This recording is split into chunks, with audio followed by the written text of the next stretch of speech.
मित्रांनो, पिंकीचा विजय असो या मालिकेच्या आजच्या भागामध्ये आता पिंकी ही खूपच संतापलेली असते आणि ती बापूसाहेबांना म्हणते की तुम्ही तुमच्या सुनेला एवढंच ओळखलत का? 25 लाख रुपये तुम्ही तुमच्या सुनेची किंमत केली. अहो, ह्या 25 लाखामध्ये पिंकी स्वतःचा फोटो सुद्धा देणार नाही असं म्हणून ती तो चेक टराटरा फाडून टाकते आणि म्हणते की तुम्ही माझी काय किंमत करणार भ्रष्ट आमदार. अहो, 25 लाख केलीत तुम्ही माझी किंमत, पण 25 कोटी रुपये जरी दिले ना तरीही मी इथून हलणार नाही असं रागातच पिंकी आता बापूसाहेबांना म्हणते. माझा मान, माझी प्रतिष्ठा, माझं हे घर सगळं काही तुम्ही हिरावून घेण्याचा प्रयत्न केला, मला जिवंतपणी मारण्याचा सुद्धा प्रयत्न केलात.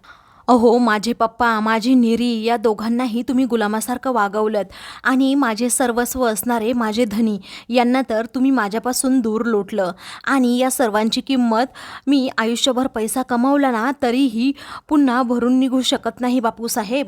अहो, माझ्या धनींसाठी मी इथे प्राणसुद्धा द्यायला तयार आहे आणि तुम्हाला काय वाटलं अशी 25 लाखांमध्ये मी विकली जाईल? इथेच राहणार, तुम्हाला काय करायचं ते करा, हा फक्त शब्द नाही तर माझा पण आहे असं पिंकी आता खडसावूनच बापूसाहेबांना म्हणते.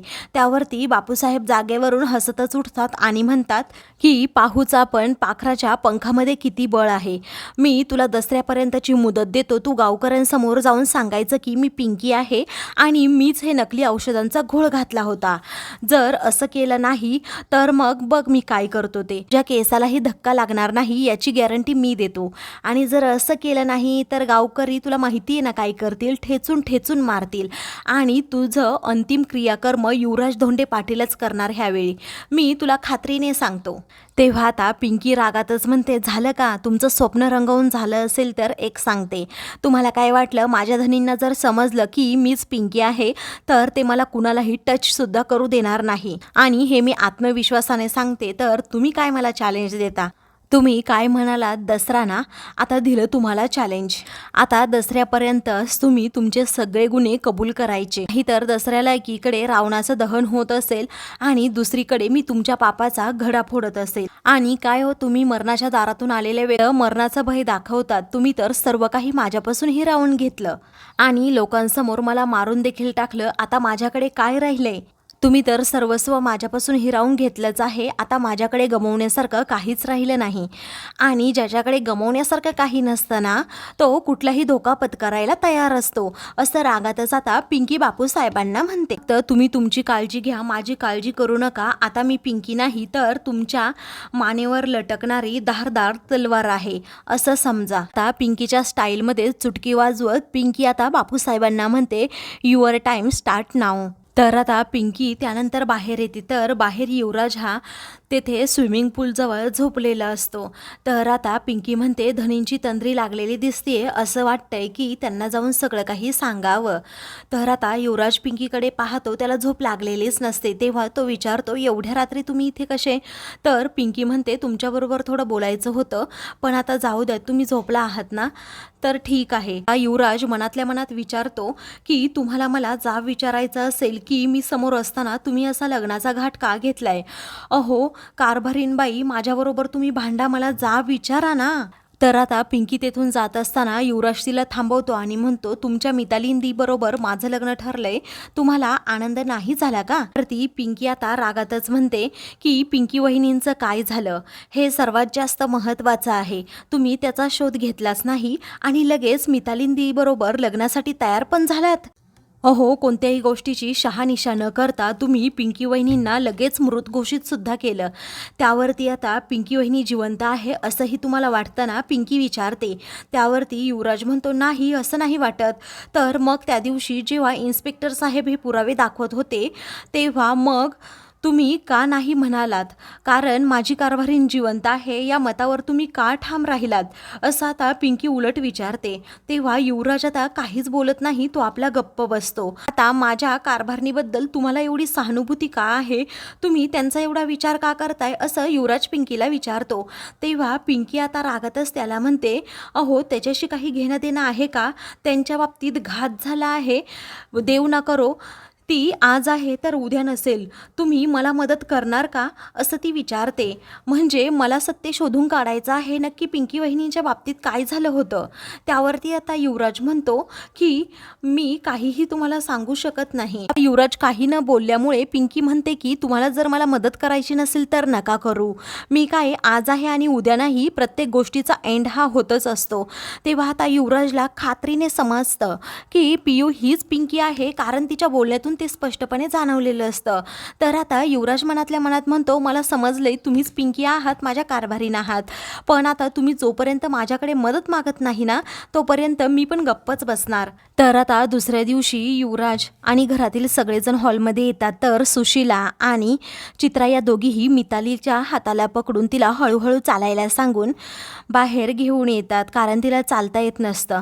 तेव्हा मिताली म्हणते सासूबाई 2 दिवसात मी एकदम क्लिअर होईल, तुम्ही काळजी करू नका. तर आता सगळेजण बोलत असतात तेवढ्यातच पिंकी तिथे येते. तिच्याबरोबर छबी देखील आलेली असते. तर आता सुशीला मुद्दामच मितालीला विचारते सपकाळ साहेबांचा काही फोन वगैरे आला होता का, त्यांचं बोलणं झालं का, साखरपुड्याविषयी काही ठरलं का. छबी विचारते कुणाचा साखरपुडा आहे. त्यावरती आता सुशीला म्हणते की आपल्या युवराज आणि मितालीचा साखरपुडा. तर आता पिंकीला खूप वाईट वाटतं. सुशीला आता पुढे म्हणू लागते की आपल्या युवराजचं मितालीबरोबर लग्न होणार आहे. तर आता छबी म्हणते युवराजचा साखरपुडा होणार आहे का, बरं झालं असं म्हणून ती खूपच खुश होते आणि आमच्या पियूबरोबर साखरपुडा उरकून टाका असं म्हणते. तेव्हा हे ऐकताच आता सर्वांना धक्का बसतो. युवराज आता पिंकीकडे पाहतच राहतो. तर सुशीला म्हणते की तिच्याबरोबर नाही तर मितालीबरोबर आहे. तेव्हाशी ती मला अजिबात आवडत नाही. ती सारखी आपली युवी युवी करत असते, सारखी त्याच्या पाठीपाठी फिरते, बिलकुलच ती आवडत नाही. आपली पियू किती छान आहे असं म्हणून छबी आता पिंकीची निवड युवराजसाठी करते. तेव्हा आता सुशीलाला खूप राग येतो. सगळेजण तिच्याकडे रागात पाहू लागतात. तर सुशीला आता रागातच पिंकीला म्हणते तुला काही गरज होती का छबीला इकडे आणण्याची, जा तिला पटकन रूममध्ये घेऊन जा. त्यावरती छबी म्हणते नाही मी इथेच बसणार आहे असं म्हणून ती आता गप्प बसते. त्यानंतर आता सपकाळ साहेब तेथे येतात. तेव्हा ते आल्याबरोबरच सुशीला तुम्ही अचानक आलात, मला कळवलं नाही, काही खुश खबर आहे का. त्यावरती आता मी माझ्या मुलीला घ्यायला आलो आहे असं सपकाळ साहेब म्हणतात आणि खूप वेळ शांत बसतात. आता हे ऐकता सुशीला खूपच घाबरते आणि म्हणते तुम्ही तिला का न्यायला आलात. अहो लेकीप्रमाणे मी तिची काळजी घेतली आहे, तिला इथे काहीही त्रास होत नाही आहे असं म्हणून सुशीला आता खूपच घाबरते. त्यावरती आता सपकाळ साहेब हसतात. तर मिताली देखील त्यांच्याबरोबर लागते. तेव्हा काय झालं असं सुशीला विचारते.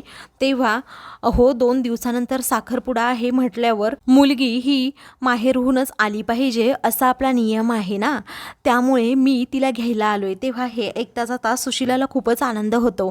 तर पिंकी आणि युवराज एकमेकांकडे पाहू लागतात. तर आता छबी हे सगळं बोलणं ऐकत असते आणि म्हणते पण मितालीचा साखरपुडा युवराज बरोबर होणारच नाहीये. हे ऐकताच आता सर्वांना धक्का बसतो. तर सुशीला रागातच तिला म्हणते तू अगोदर वर निघ. त्यावरती आता सपकाळ साहेब विचारतात ही मुलगी अशी काय म्हणतीये. तेव्हा आता सुशीला लगेच बाजू सावरून घेते आणि म्हणते अजूनही तिच्या डोक्यावर थोडा परिणाम आहे, तुम्हाला तर माहीतच असेल ची मानसिक स्थिती ठीक नाहीये. त्यावरती आता छबी म्हणते मी खरं बोलतीये असं म्हणून आता ती सपकाळ साहेबांना तेच सांगत असते. तर सुशीला रागातच उठते, छबीजवळ जात म्हणते तुला माहिती आहे ना मी काय काय करू शकते. छबी खूप घाबरते आणि पिंकी बरोबर रूममध्ये जायला निघते. तर सुशीला आता निरीला आवाज देत म्हणते की पटकन सपकाळ साहेबांसाठी शिरा वगैरे बनव. तेव्हा निरी नाही ती हॉस्पिटलमध्ये गेली आहे चित्रा म्हणते. पिंकी म्हणते मी नाश्ता बनवू का. त्यावरती सुशीला म्हणते नाही तुला जे सांगितलंय ना तेच तू कर असं म्हणून आता ती चित्राला ते काम सांगते. तर युवराजला या गोष्टीचं खूप टेन्शन येतं. मित्रांनो पुढील भागामध्ये आता पिंकीला जे माईसाहेबांनी लॉकेट दिलेलं असतं ते युवराजच्या हाताला लागतं, कारण त्याला आता शोध घ्यायचा असतो हीच नक्की पिंकी आहे का. तो तिच्या रूममध्ये गेलेला असतो. त्यानंतर आता सरळ तो पिंकीकडे जात विचारतो आमच्या माईसाहेब कारभारणीला दिलेलं लॉकेट तुमच्याकडे कसं.